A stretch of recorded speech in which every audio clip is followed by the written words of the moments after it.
I guess I don't immediately see the functions of, say, Twitter in the classroom. I do. I think what I've seen from students using Twitter this semester and last semester, it's a great way to promote discussion.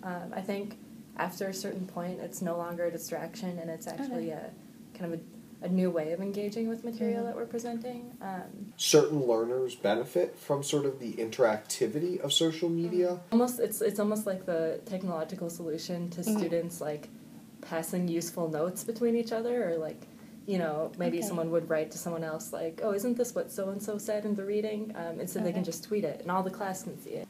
If for no other reason than as a writing teacher, I do hate any tool that forces us to condense words, because ideas should be expressed honestly and accurately. Right. And if you only have 140 characters, it's really hard to be honest and accurate.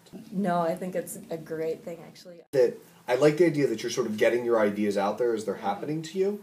But the problem is with those first ideas that you're getting out there, they're not polished, they're not well thought out. And I wonder if by doing that, we're sort of encouraging a learning environment where unrefined, unpolished thought is acceptable as a final product.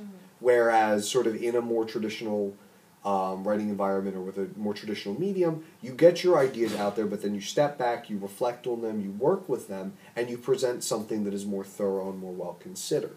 Forcing people to synthesize their thoughts and be really concise and really understand how to get their point across in one or two sentences, I think that's an important writing skill.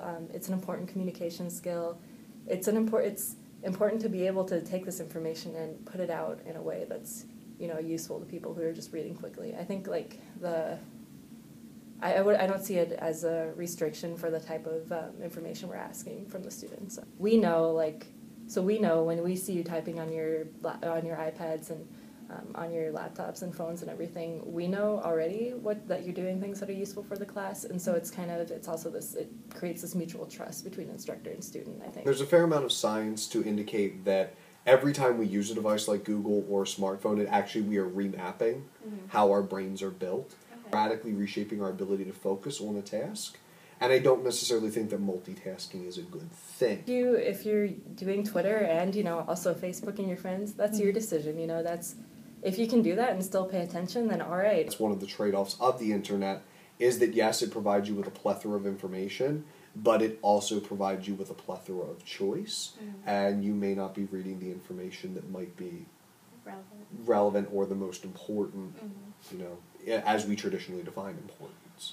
There's always a mix of people's intentions on Twitter and things. You're going to have people doing nefarious things, but that's one side of it. But I think there is a lot of kind of positive community action that's fostered by having social media connecting people. It's a way of collective action towards progress, towards holding people accountable when they need to be. I think it provides us with an opportunity. Okay. I don't think that we take advantage of that opportunity. The technology can help to make us more civically engaged, but we have to be the ones to activate that change.